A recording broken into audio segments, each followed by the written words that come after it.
जय माता दी। आज शुक्रवार के दिन अन्नपूर्णा माता और वैभव लक्ष्मी माता की कथा सुनी जाती है। तो आइए आज आप सुनिए अन्नपूर्णा माता और वैभव लक्ष्मी माता की कथा। एक समय की बात है, काशी निवासी धनंजय की पत्नी का नाम सुलक्षणा था। उसे अन्य सब सुख प्राप्त थे, केवल निर्धनता ही उसके दुख का कारण था। ये दुख उसे हर समय सताता रहता था। एक दिन सुलक्षणा अपने पति से बोली, स्वामी आप कुछ उद्यम करो तो काम चले। इस प्रकार कब तक काम चलेगा? सुलक्षणा की बात धनंजय के मन में बैठ गई और वह उसी दिन विश्वनाथ शंकर जी को प्रसन्न करने के लिए बैठ गया और कहने लगा, हे देवाधिदेव विश्वेश्वर, मुझे पूजा पाठ कुछ नहीं आता, केवल तुम्हारे भरोसे बैठा हूँ। इतनी विनती करके वह 2-3 दिन तक भूखा प्यासा ही बैठा रहा। यह देखकर भगवान शंकर ने उसके कान में अन्नपूर्णा 3 बार कहा। यह कौन क्या कह गया? इसी सोच में धनंजय रह गया कि मंदिर में आते ब्राह्मणों को देखकर वो पूछने लगा, पंडित जी अन्नपूर्णा कौन है? तब ब्राह्मणों ने उसे कहा कि तूने अन्न छोड़ दिया है, सो तू अन्न की ही बात करता है। जा घर जाकर अन्न ग्रहण कर। धनंजय घर गया और अपनी पत्नी से सारी बात कही तो वो बोली, आप चिंता मत करो, स्वयं शंकर जी ने इस मंत्र को दिया है, वे स्वयं ही इस मंत्र का खुलासा करेंगे। आप फिर जाकर उनकी आराधना करो। धनंजय फिर से जैसा का तैसा पूजा में बैठ गया। रात्रि में शंकर जी ने उसे आज्ञा दी और कहा कि तू पूर्व दिशा में चला जा। वह अन्नपूर्णा का नाम जपते हुए और रास्ते में फल खाते हुए झरनों का पानी पीता जाता और इस प्रकार कितने ही दिनों तक धनंजय चलता गया। वहां उसे चांदी सी चमकती वन की शोभा देखने में आई और उसे सुंदर सरोवर भी दिखा। उसके किनारे कितनी ही अप्सराएं आई झुंड बनाए बैठी थी। एक कथा कहती थी और सब माँ अन्नपूर्णा इस प्रकार बार बार नाम जपती थी। यह अगहन मास की उजाली रात्रि थी और आज से ही व्रत का आरंभ था। जिस शब्द की खोज में धनंजय निकला था वह उसे वहां सुनने को मिला। धनंजय ने उन देवियों के पास जाकर पूछा कि हे देवियों, आप यह क्या करती हो? तब उन सब ने कहा कि हम सब माँ अन्नपूर्णा का व्रत करती हैं। पूजा क्या होता है? ये किसी ने किया है? इसे कब किया जाता है? कैसे किया जाता है और इसकी विधि क्या है? मुझसे भी कहो। वे कहने लगी, इस व्रत को हर कोई कर सकता है। 21 दिन के लिए 21 गांठ का सूत लेना चाहिए। 21 दिन अगर न बने तो एक दिन उपवास करें। ये भी न बने तो केवल कथा सुनकर प्रसाद लें। निराहार रहकर कथा को सुने। कथा सुनाने वाला अगर कोई भी ना मिले तो पीपल के पत्तों को रखकर सुपारी या घृत कुमारी को सामने रखकर दीपक को साक्षी करके सूर्य, गाय, तुलसी या महादेव हो बिना कथा सुने मुख में दाना न डाले। यदि भूल से कुछ पड़ भी जाए तो एक दिन फिर से उपवास करें। व्रत के दिन बिल्कुल भी क्रोध ना करें और झूठ ना बोलें। धनंजय बोला, इस व्रत के करने से क्या होगा? वे कहने लगी, इसके करने से अंधों को नेत्र मिले, लूलों को हाथ मिले, निर्धन के घर धन आए, बांझन को संतान मिले, मूर्ख को वित्तीय आय मिले। जो जिस कामना से व्रत करे माँ उसकी इच्छा पूरी करती है। वह कहने लगा, बहनों मेरे भी धन नहीं है, विद्या नहीं है, कुछ भी तो नहीं है। मैं तो दुखिया ब्राह्मण हूँ, मुझे इस व्रत का सूत दोगी? तब उन्होंने कहा, हाँ भाई, तेरा कल्याण हो, मैं तुझे सूत देती हूँ। इस व्रत का मंगल सूत्र लो। धनंजय ने व्रत किया। व्रत पूरा हुआ तभी सरोवर में से 21 खंड की स्वर्ण सीढ़ी हीरा मोती जड़ी हुई प्रकट हुई। धनंजय जय अन्नपूर्णा माँ कहता जाता इस प्रकार वह कितनी ही सीढ़ियां उतर गया तो देखा कि करोड़ों सूर्य से प्रकाश माँ अन्नपूर्णा का मंदिर है। उसके सामने स्वर्ण सिंहासन पर माता अन्नपूर्णा विराजमान है और उनके सामने भिक्षा हेतु भगवान शंकर खड़े हैं। देवांगनाएं चवर डुला रही हैं, कितनी ही हथियार बांधे पहरा दे रही हैं। धनंजय दौड़कर जगदम्बा माँ के चरणों में गिर गया। देवी उसके मन का क्लेश जान गई और धनंजय कहने लगा, माता आप तो अंतर्यामी हो, आपको अपनी दशा मैं क्या बताऊं। माता बोली, मेरा व्रत किया है, जा संसार तेरा सत्कार करेगा। माता ने धनंजय की जिह्वा पर बीज मंत्र लिख दिया। अब उसके रोम रोम में विद्या प्रकट हो गई। माँ का वरदान लेकर धनंजय घर आया, सुलक्षणा से सभी बातें कही। माता जी की कृपा से उसके घर में संपत्ति आने लगी। छोटा सा घर बहुत बड़ा गिना जाने लगा और उसके घर अनेक सगे संबंधियों ने आकर उसकी बढ़ाई की। उससे कहा कि इतना धन और इतना बड़ा घर होने पर अगर संतान नहीं है तो इस कमाई का भोग कौन करेगा। सुलक्षणा से संतान नहीं है, इसलिए तुम दूसरा विवाह कर लो। अनिच्छा होते हुए भी धनंजय को दूसरा विवाह करना पड़ा और सती सुलक्षणा को सौत का दुख उठाना पड़ा। इस प्रकार दिन बीतते गए। फिर नए बंधन से बंधे पति से सुलक्षणा ने कहलाया कि हम व्रत के प्रभाव से सुखी हुए हैं, इस कारण यह व्रत छोड़ना नहीं चाहिए। यह माता जी का प्रताप है जो हम इतने संपन्न और सुखी हुए हैं। सुलक्षणा की बात को सुनकर धनंजय उसके यहाँ आया और वह व्रत में बैठ गया। नई बहू को इस व्रत की खबर नहीं थी। वह धनंजय के आने की राह देख रही थी। जब नई बहू को इस बात की खबर पड़ी तो उसके मन में ईर्ष्या की ज्वाला दहक पड़ी और वह सुलोचना के घर आ पहुंची। उसने वहां भगदड़ मचा दी और धनंजय को अपने साथ ले गई। नए घर में धनंजय को थोड़ी देर के लिए जब निद्रा आ गई तो नई बहू ने उसके व्रत का सूत तोड़कर आग में फेंक दिया। अब तो माता जी का कोप जाग गया और घर में अकस्मात ही आग लग गई। सब कुछ जलकर खाक हो गया। सुलक्षणा जान गई और पति को फिर अपने घर ले आई। इस बात पर नई बहू रूठकर अपने पिता के घर चली गई। पति को परमेश्वर मानने वाली सुलक्षणा बोली कि नाथ आप घबराओ नहीं, माता जी की कृपा अलौकिक है।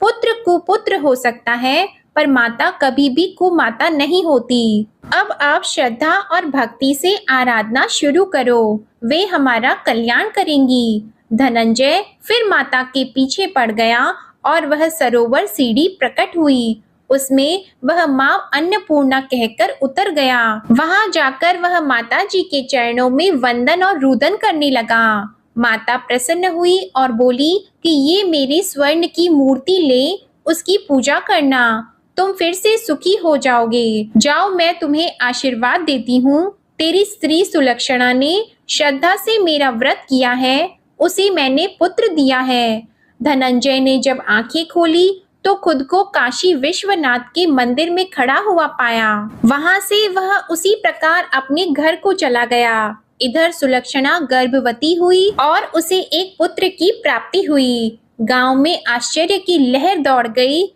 मान्यता आने लगी कि इस प्रकार उसी गांव के निसंतान सेठ के पुत्र होने पर उसने माता अन्नपूर्णा का मंदिर बनवा दिया। उसमें माताजी धूमधाम से पधारी और धनंजय को मंदिर के आचार्य का पद दे दिया।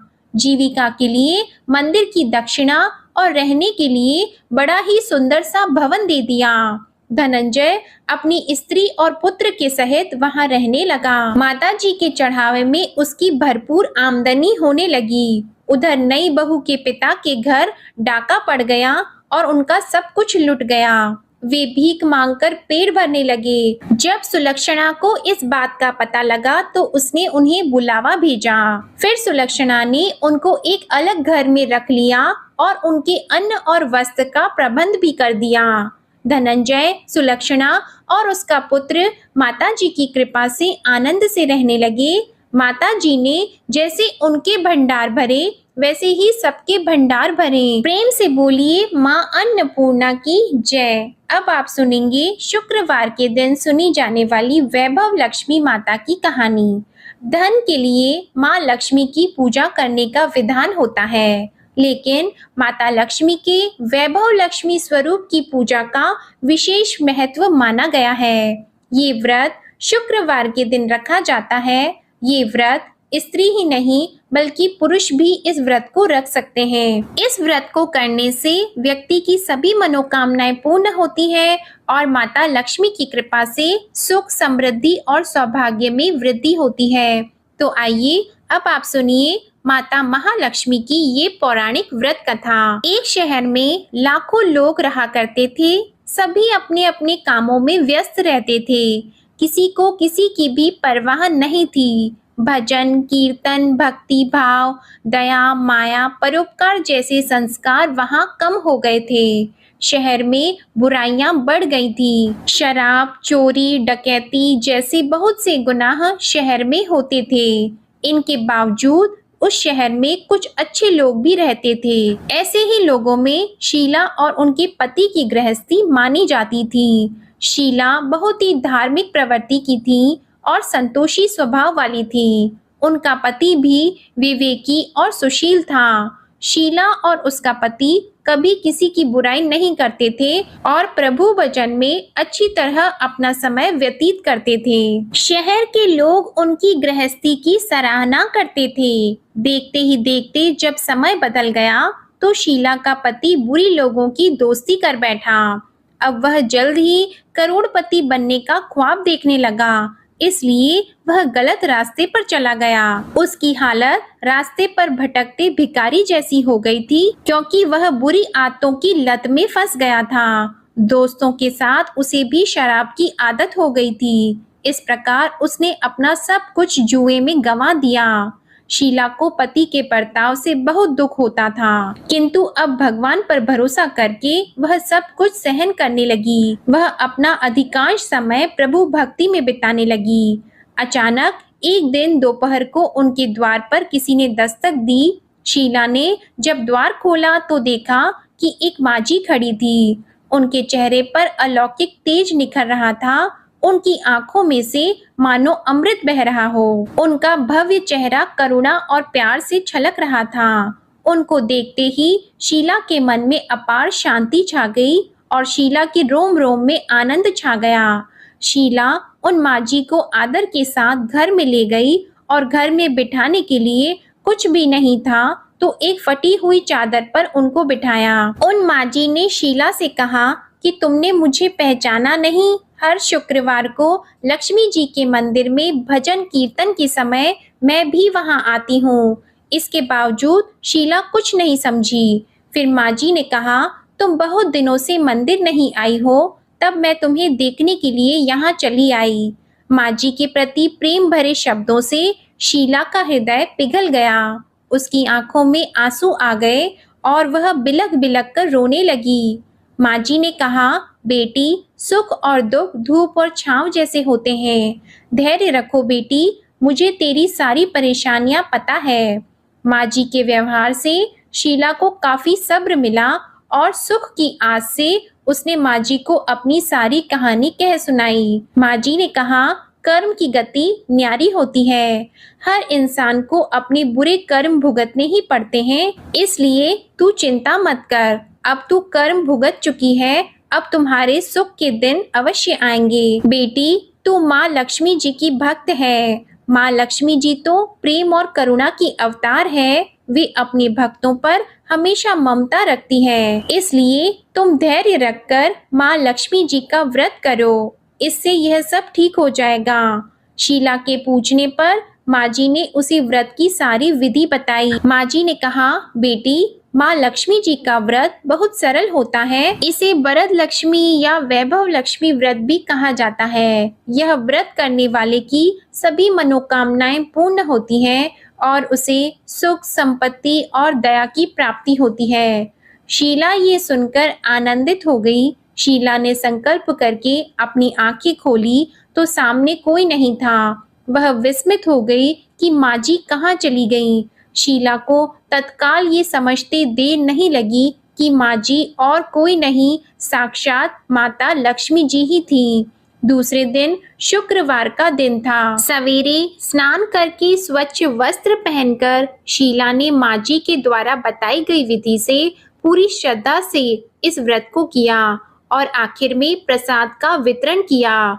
जब उस प्रसाद को उसने अपने पति को खिलाया तो उसके पति के स्वभाव में फर्क पड़ गया। उस दिन उसने शीला को ना मारा और ना ही उसे सताया।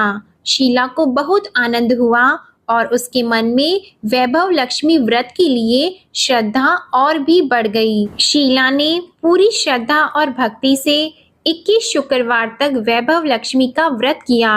21वें शुक्रवार को माँ जी के कहे मुताबिक उद्यापन विधि करके 7 स्त्रियों को वैभव लक्ष्मी व्रत की 7 पुस्तकें उपहार में दी। फिर माता जी के धन लक्ष्मी स्वरूप की छवि को वंदन करके भाव से मन ही मन प्रार्थना करने लगी। हे माँ धन लक्ष्मी, मैंने आपका वैभव लक्ष्मी व्रत करने की मन्नत मांगी थी। मैंने इस व्रत को पूर्ण किया है। हे माँ, मेरी हर विपत्ति दूर करो, हमारा सबका कल्याण करो। जिसे संतान न हो उसे संतान देना, सौभाग्यवती स्त्री का सौभाग्य अखंड रखना, कुंवारी कन्या को मन भावन पति देना। जो आपका ये चमत्कारी वैभव लक्ष्मी व्रत करे उनकी सब विपत्ति दूर करना, सभी को सुखी करना। हे माँ, आपकी महिमा अपार है। ऐसा बोलकर लक्ष्मी जी के धन लक्ष्मी स्वरूप की छवि को उसने प्रणाम किया। व्रत के प्रभाव से शीला का पति एक अच्छा आदमी बन गया और कड़ी मेहनत करके व्यवसाय करने लगा। उसने तुरंत शीला के गिरवी रखे हुए गहने भी छुड़वा लिए और घर में धन की वर्षा होने लगी। घर में पहले की तरह सुख शांति छा गई। वैभव लक्ष्मी व्रत के प्रभाव को देखकर उनके क्षेत्र की दूसरी स्त्रियां भी विधि पूर्वक वैभव लक्ष्मी व्रत करने लगीं। वैभव लक्ष्मी व्रत 7, 11 या 21 जितने भी शुक्रवारों की मन्नत मांगी हो उतने शुक्रवार तक यह व्रत पूरी श्रद्धा तथा भावना के साथ करना चाहिए। आखिरी शुक्रवार को इसका शास्त्र विधि के अनुसार उद्यापन भी करना चाहिए और आखिरी शुक्रवार को प्रसाद में खीर बनानी चाहिए। जिस प्रकार हर शुक्रवार को हम पूजन करते हैं वैसे ही पूजन भी करना चाहिए। पूजन के बाद माँ के सामने एक श्रीफल को फोड़ें, फिर कम से कम 7 कुंवारी कन्याओं को या सौभाग्यशाली स्त्रियों को कुमकुम का तिलक लगाकर माँ वैभव लक्ष्मी व्रत कथा की पुस्तक को एक एक प्रति उपहार में देना चाहिए और सबको खीर का प्रसाद भी देना चाहिए। इसके बाद माँ वैभव लक्ष्मी को श्रद्धा के साथ प्रणाम करें। फिर माता जी के धन लक्ष्मी स्वरूप की छवि को वंदन करके भाव से मन ही मन प्रार्थना करें कि हे माँ धन लक्ष्मी, मैंने आपका वैभव लक्ष्मी व्रत करने की मन्नत मांगी थी, ये व्रत आज पूर्ण किया है। हे माँ, हमारी जो मनोकामना हो उसे अपने मन में बोलें, हमारी उस मनोकामना को पूर्ण करो, हमारी हर विपत्ति दूर करो, हम सबका कल्याण करो। जिसे संतान न हो उसे संतान देना, सौभाग्यवती स्त्री का सौभाग्य अखंड रखना, कुंवारी लड़की को मन भावन पति देना और जो आपका ये चमत्कारी वैभव लक्ष्मी व्रत करता है उसकी सब विपत्ति को दूर करना, सभी को सुखी करना। हे माँ, आपकी महिमा अपार है, आपकी जय हो। ऐसा बोलकर माँ वैभव लक्ष्मी जी के धन लक्ष्मी स्वरूप को प्रणाम करें। प्रेम से बोलिए माँ अन्नपूर्णा और माँ वैभव लक्ष्मी की जय। आपको आज की वीडियो पसंद आए तो इसे लाइक करना मत भूलिएगा और कमेंट में अन्नपूर्णा माता और वैभव लक्ष्मी माता की जय भी जरूर लिखिएगा और चैनल को सब्सक्राइब करके बेल आइकन जरूर प्रेस करिएगा। जय माता दी।